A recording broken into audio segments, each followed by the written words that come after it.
10 ఏళ్ళు ఈ బాధ్యతలో ఉంటా, మీరు ఆశీర్వదిస్తే ఇంకో 10 ఏళ్ళు కూడా ఇందిరమ్మ రాజ్యం ఉంటుంది. చంద్రశేఖరరావు, నీకు సూటిగా సవాలు విసురుతున్నా, ఈ 10 ఏళ్లలో నీ శాతనైతే ఒక్క ఎంటిక వీక్కొని చూడు, అప్పుడు నీకు తెలుస్తుంది. ఆయన ఎంబడే అధికారంలోకి వస్తా అంటుండు. రాబిడ్డ ఎట్లొస్తావు, ఉంటా నేనే కదా ఏడుకోతా, ఈయనే ఉంటా, నీ సంగతి ఏందో చూస్తా. కాబట్టి మిత్రులారా, ఆయనకు శాసనసభలకు రావడానికి అయితలేదు, కానీ నల్లగొండకు పోయిండు. అందుకే ఇవాళ అట్లాంటి మాటల మాయలో పడకండి. 10 ఏళ్ళు ఆయన కుర్చీలో ఉండి తెలంగాణకు రావాల్సిన నీళ్లు తీసుకురాలే, కట్టాల్సిన ప్రాజెక్టులు గట్టలే.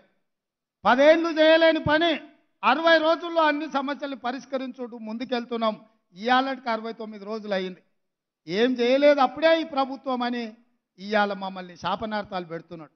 మీరు ఆలోచన చేయండి, 3665 రోజులు ఉన్న చంద్రశేఖరరావు కృష్ణానది జలాలలో ఆంధ్రప్రదేశ్కు 512 టీఎంసీ నీళ్లను కేటాయించి తెలంగాణకు రావాల్సిన హక్కులను తాకట్టు పెట్టి 299 టీఎంసీలు ఈ 10 సంవత్సరాలు శాశ్వతంగా వాళ్లకు రాసిచ్చిండు.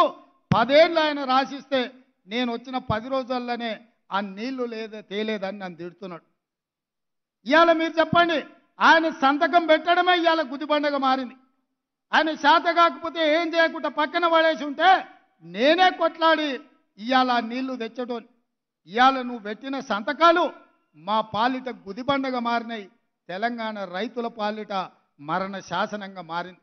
ఇవాళ నువ్వున్నప్పుడే కదా నవంబర్ 30 తారీఖు నాడు తెలంగాణలో ఎన్నికలు ఉంటే గ్రామాలలో యువకులు ఎన్నికల నిర్వహణలో ప్రజారాజ్యాన్ని, ప్రజాప్రభుత్వాన్ని ఎన్నుకోవాలని అందరు ఆ కార్యక్రమాలలో బిజీగా ఉంటే మీ చీకటి మిత్రుడు జగన్మోహన్ రెడ్డి గారు వందలాది మంది పోలీసులను